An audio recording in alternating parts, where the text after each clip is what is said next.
அனைவருக்கும் வணக்கம். டிஎன்பிசி திடீர்னு சிலபஸை மாற்றிட்டாங்க. இப்போ கொஷின் எப்படி இருக்கும்? பொதுத்தமிழ் பார்க்கலாம் வாங்க. குரூப் 2க்கும் இதான், குரூப் 4க்கும் இதே மாதிரி தான் இருக்கும்.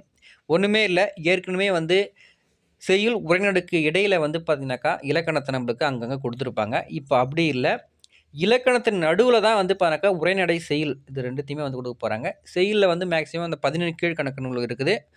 ஒரு சில அறிஞர்கள் பேர் கொடுத்துருக்குறாங்க. அதை தெளிவாக படித்தா போதும் அப்படின்னு சொல்கிறாங்க. பின் குறிப்பாக அவங்க என்ன சொல்லியிருக்காங்கனாக்கா, ஒன்றுமே இல்லை, 10த்துக்குள்ளே இருந்து தான் நாங்கள் கேட்போம் அப்படின்னு சொல்லியிருக்காங்க. கண்டிப்பாக இது எப்படி நம்ம குரூப் 4க்கு நம்புறதுன்னு தெரில.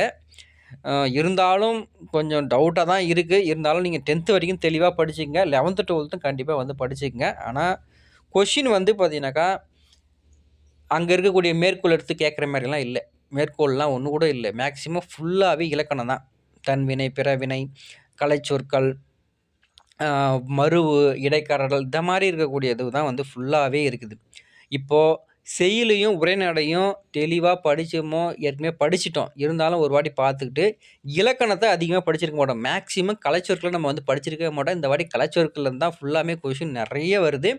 அந்த கலைச்சொற்களை தெளிவாக படித்து அவன் 10th வரைக்கும் கூடிய கலைச்சொற்கள் தனியாக எடுத்து கூட உட்காந்து படிச்சுக்கோங்க. வேறு வழியே இல்லை. அடுத்தா தன்வினை, பிறவினை, சந்திப்பிழைலாம் நம்மளுக்கு மேக்ஸிமம் தெரியாது. சந்திப்பிழை தெரியறதுக்கு கண்டிப்பாக வல்லினம் மிகு இடம் மிகா இடங்கள் இந்த மாதிரி இருக்கிறது தெளிவாக படிச்சுக்கே ஆகணும். வேறு வழி இல்லை. இப்போ இருக்கக்கூடிய இலக்கணத்தை ஃபுல்லாமே லைன் பை லைனாக ஒரு ஃபுல் ஸ்டாப் விடாமல் படித்து வச்சுங்க. புரிஞ்சு வச்சுக்கோங்க. புரிந்து படித்தால் மட்டும்தான் தமிழை போடக்கூடிய அளவு இருக்குது. முக்கியமாக புரிந்து தான் நம்ம படித்தாகணும் இலக்கணத்தை. வேறு வழியே இல்லை. புரிஞ்சு படிச்சிட்டிங்கன்னா ஈஸியாக இருக்கும். 2வது, ரொம்ப எளிமையாக இருக்குன்னு சொல்லிட்டு வேகமாக கொஷினை போட்டுறக்கூடாது. ஏன்னா ஃபுல்லாமே ட்விஸ்ட்டாக தான் வச்சுருக்குறாங்க. முழுமையாக படிச்சுட்டு தெளிவாக போடுற அளவுக்கு தான் கொஷின் இருக்குது.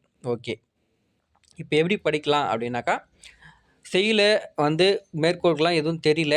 மேக்ஸிமம் எதுவும் மேற்கோள் இல்லை. இருந்தாலும் மேற்கோளை ஒரு வாட்டி அப்படியே நம்ம ஏற்கனவே பார்த்துருக்குறோம். அது 1 2 எதனா இருக்கும். ஆனால் ஒரு கொஷின் கூட விடாமல் நம்ம போட்டோம்னால அதையும் படிச்சுங்க.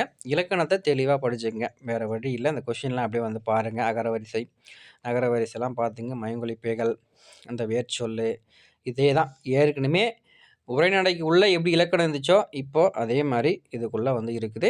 தெளிவாக நம்ம இலக்கணத்தை பார்த்துட்டு போய் ஆகணும். இதுதான் பார்த்திங்கனாக்கா அவங்க சொல்ல வர விஷயம். ஜிகே பார்த்திங்கன்னா நம்ம ஏற்கனவே இருந்த மாதிரி தான் இருக்குது. உரைநடை அப்புறம் நம்ம திருப்பி ஜிகே பார்க்கலாம். நன்றி.